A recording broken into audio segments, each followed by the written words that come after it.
Telangana ED కార్యాలయం వద్ద deputy CM Bhatti Vikramarka మాట్లాడుతున్నారు. లైవ్ లో చూద్దాం.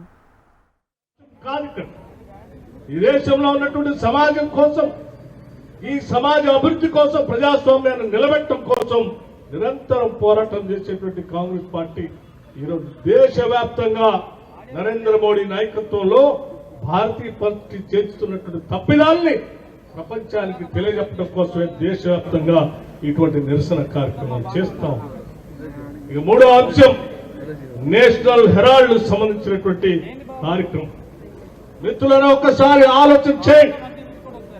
ఆనాటి 1930 దశకంలో భారత స్వాతంత్ర సంగ్రామం జరుగుతూ ఉంటే బ్రిటిష్ వాళ్ళు మన నాయకత్వం పైన దాడులు చేస్తూ ఉంటే నాయకత్వం ఇచ్చేటువంటి పిలుపు నలుదశలా వ్యాప్తి చేయడం కోసం, సమాచారాన్ని చేరవేయటం కోసం ఒక పత్రిక కావాలని చెప్పి ఆలోచన చేసి జవహర్లాల్ నెహ్రూ గారు మొదలుపెట్టినటువంటి నేషనల్ హెరాల్డ్ పత్రిక ఈ దేశ స్వాతంత్రం కోసం పెట్టినటువంటి పత్రిక.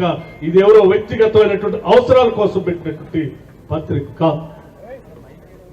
డబ్బులు రూపాయి పోగేసి ఆనాడు బ్రిటిష్ వాళ్ళకు వ్యతిరేకంగా ఈ దేశంలో నలుమూలలా కూడా భారతదేశ స్వతంత్ర సంగ్రామం యొక్క ఆలోచనల్ని ప్రతి ఊరికి చేర్చడం కోసం పెట్టినటువంటి ఆ పత్రిక బ్రిటిష్ వాళ్ళకి భయపడకుండా ఆనాటి నాయకత్వ సందేశాన్ని దేశవ్యాప్తంగా పంపించినటువంటి పత్రిక.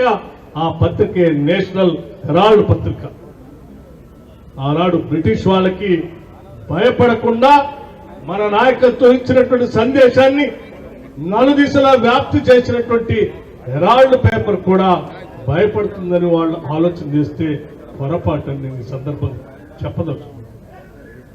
మీరు గాంధీ కుటుంబం గాని, కాంగ్రెస్ పార్టీ గాని, నేషనల్ హెరాల్డ్ పేపర్ గాని, ఈ మూడు కూడా ఈ దేశ స్వాతంత్రం కోసమే పెద్ద ఎత్తున తప్పించి మరఫిరంగులు వాడినటువంటి బ్రిటిష్ వాళ్ళని ఈ దేశం నుంచి బయటికి పంపించి ఈ దేశానికి సర్వసత్తాక స్వతంత్ర భారతదేశాన్ని ఏర్పాటు చేసినటువంటి